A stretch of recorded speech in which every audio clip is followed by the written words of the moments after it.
श्रीमद् भगवद गीता अध्याय 1 श्लोक 41। अधर्मा अभिवा कृष्ण प्रदिशन्ति कुल स्त्रिय स्त्रीषु द्रष्टासु वार्षणेय जायते वर्ण संकर। हे कृष्ण, अधर्म के बढ़ने से कुल की स्त्रियां दूषित हो जाती हैं और स्त्रियों के दूषित होने पर वर्ण संकर संतान उत्पन्न होती है। भगवान कृष्ण को अर्जुन कहते हैं, हे कृष्ण, जब कुल में पाप बढ़ते हैं, कुल के अंदर इस तरह के दोष बढ़ते हैं तो अधर्म बढ़ जाता है, और जब अधर्म बढ़ता है तो कुल के अंदर जितनी भी स्त्रियां हैं वो सारी दूषित हो जाती हैं, और जब स्त्रियां दूषित होती हैं तो कुल के अंदर वर्ण संकर संतान उत्पन्न होती है। वर्ण संकर संतान वो होती है जो कुल की मर्यादाओं से भिन्न होती है, अलग होती है, जो अलग पुरुष से उत्पन्न होती है। जब धर्म की दीवार ढह जाती है, स्त्रियों के मन में संदेह की रेखा खिंच जाती है, अधर्म की छाया जब उनके चरित्र पर पड़ती है, संस्कार और सृष्टि का संतुलन टूट जाता है। हे कृष्ण, इस विनाश का प्रभाव बड़ा गहरा है। वर्ण संकर का जन्म समाज की जड़ों को हिला देता है।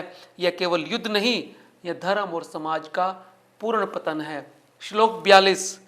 संकरो नरकायैव कुल घाता नाम कुलस्य च पतंति पितरो होशाम लुप्त पिंड को क्रिया। वर्ण संकर कुल घातियों और वर्ण संकर जो संतान होती है वो कुल घातिकों के कुल विनाश का कारण बनता है, और पिंड और जल क्रिया के बंद होने से उनके पितर भी पतित हो जाते हैं। तो जितने संस्कार होते हैं हिंदू धर्म के अंदर, सनातन धर्म के अंदर, उनके अंदर जब व्यक्ति मृत्यु को प्राप्त हो जाता है तो उसके बाद जो मृतक व्यक्ति पितृ बनते हैं तो उनके लिए बहुत सारी क्रियाएं की जाती हैं। उन क्रियाओं से उनकी आत्मा की मुक्ति होती है, ऐसा माना जाता है।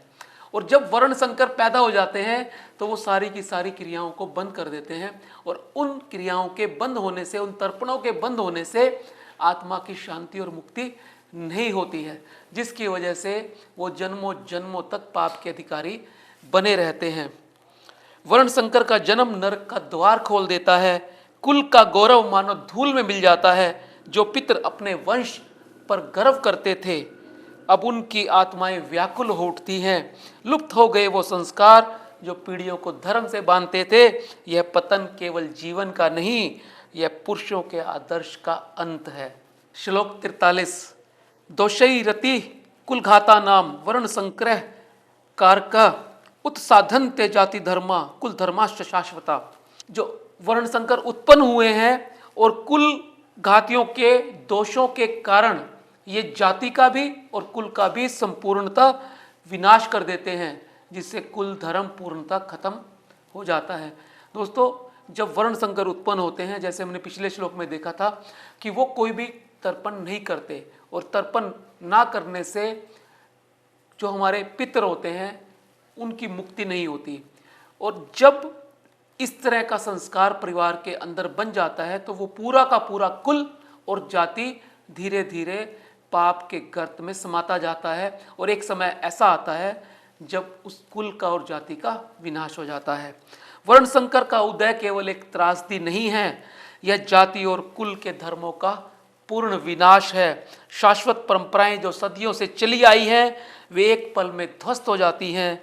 धर्म की जड़ें उखाड़ फेंक दी जाती हैं और समाज के नियम टूटकर बिखर जाते हैं। यह पतन केवल एक पीढ़ी का नहीं, यह युगों की संस्कृति का विनाश है। श्लोक 44।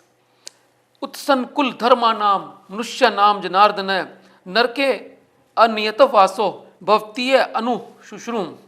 हे जनार्दन, जिसका कुल धर्म नष्ट हो गया है उसके मनुष्यों का निवास नरक में अनिश्चित काल तक होता है, ऐसा हमने बार बार सुना है। दोस्तों, जब किसी का कुल और जाति नष्ट हो जाती है, उनको किसी भी तरह का तर्पण नहीं मिलता, तो बहुत लंबे समय तक उनके पितर नरकों में निवास करते हैं। ऐसा हमने अपने शास्त्रों में और अपने विद्वानों से सुना है। कुल धर्म के विनाश से मनुष्य नरक के अंधकार में डूब जाता है। सुनाई देती है सदियों की गाथाएं जो अधर्म के कारण टूट गई हैं। हे जनार्दन, यह निश्चित कारावास किसी युग का अंतिम परिणाम नहीं। जब धर्म का पतन होता है तो आत्माएं अनेक शोक में विलीन हो जाती हैं। श्लोक 45।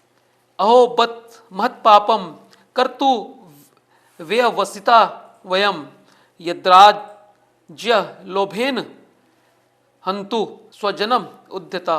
हाय, हम महान पाप को करने के लिए तैयार हो गए हैं, क्योंकि राज्य और सुख के लोभ ने हमें जकड़ लिया है और हम ये देख नहीं पा रहे कि हम इसके लिए अपने स्वजनों को भी मारने के लिए तैयार हैं। अर्जुन का विषाद अतिरेक पे है। वो भगवान कृष्ण को कहता है कि इतना सब कुछ हो जाने के बाद, इतना सब कुछ समझ लेने के बाद भी हम राज्य के सुख के लिए, अभिलाषाओं की पूर्ति के लिए, रिसोर्सेज को इकट्ठा करने के लिए अपने कुटुंबियों को, स्वजनों को, भाइयों को मारने के लिए तैयार हैं। तो वो निराशा की पराकाष्ठा पर है। राज्य और सुख की इस अदम्य इच्छा ने हमारे हृदय को अंधकार से भर दिया है। अपने स्वजनों का रक्त बहाने के लिए क्या यह पाप हमें विवश करता है? यह पाप नहीं, केवल यह हमारी आत्मा की गहराई का परिणाम है। यह हमारी आत्मा की गहराई का अपमान है। विजय की यह कीमत हमारे संबंधों के ताज को ध्वस्त करती है।